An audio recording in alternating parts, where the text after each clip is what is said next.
Magandang hapon. Update muna tayo sa binabantayan natin na si Typhoon Jenny para ngayong araw ng Wednesday, October 4, 2023.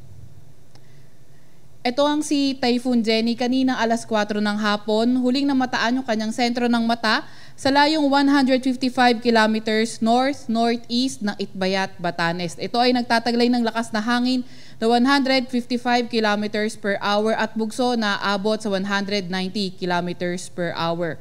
Ito naman ay kumikilo sa direksyong kanluran sa bilis na 15 kilometers per hour. At dahil nga dito sa minomonitor nating si Typhoon Jenny, asahan natin yung stormy conditions dito sa may Batanes at Babuyan Island.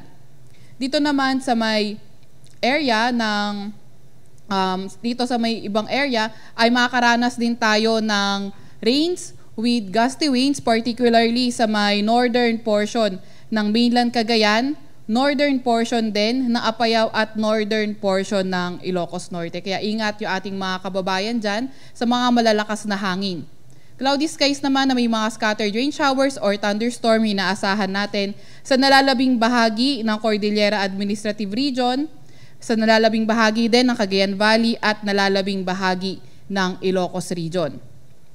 Samantalang southwest monsoon naman o habagat, patuloy pa rin yung epekto sa may Central Luzon, sa may Southern Luzon at Visayas. At etong habagat o southwest monsoon magdadala ng cloudy skies with scattered rain showers and thunderstorms. Dito yan sa may Metro Manila, dito sa may bahagi ng Central Luzon, pati na rin sa may Calabarzon, pati na rin sa may Mimaropa. Sa nalalabing bahagi naman ng ating bansa, partly cloudy to cloudy skies na may mga isolated rain showers or thunderstorms.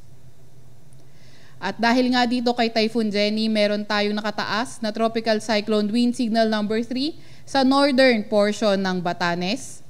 Signal number 2 naman sa may nalalabing bahagi ng Batanes at northern portion ng Babuyan Island. Meron din tayong signal number 1 sa nalalabing bahagi ng Babuyan Island, sa northern portion ng mainland Cagayan, northern portion ng Apayao at northern portion ng Ilocos Norte. Ano nga bang inaasahan natin para dito kay Typhoon Jenny? So, etong 50 to 100 millimeters of rain, posible tomorrow until afternoon sa may northern portion ng Babuyan Island, pati na rin 100 to 200 millimeters of rain sa may Batanes.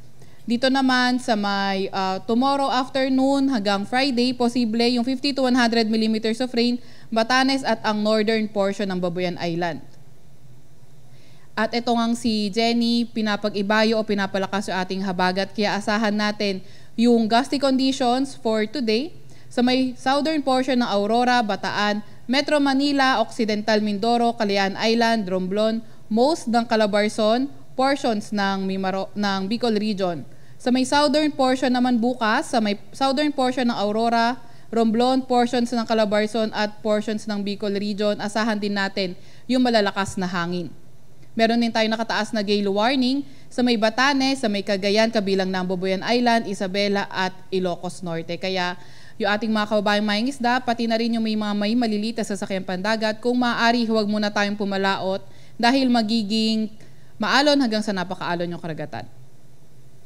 Ito naman yung track netong si Jenny. So inaasahan nga natin na kikilos siya generally westward sa remaining ng forecast period at pwede mag-landfall sa may southern portion ng Taiwan tomorrow morning. And inaasahan nga natin posible nang lumabas na ating Philippine Area of Responsibility itong si Jenny by tomorrow afternoon or evening. So ayun nga po, posible siyang lumabas tomorrow afternoon or evening.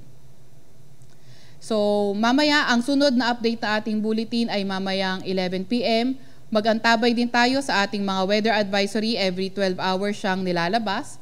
At kung meron naman tayo mga heavy rainfall warning, thunderstorm advisory o kaya rainfall advisory, yung ating mga regional services division maglalabas ng mga advisories nila.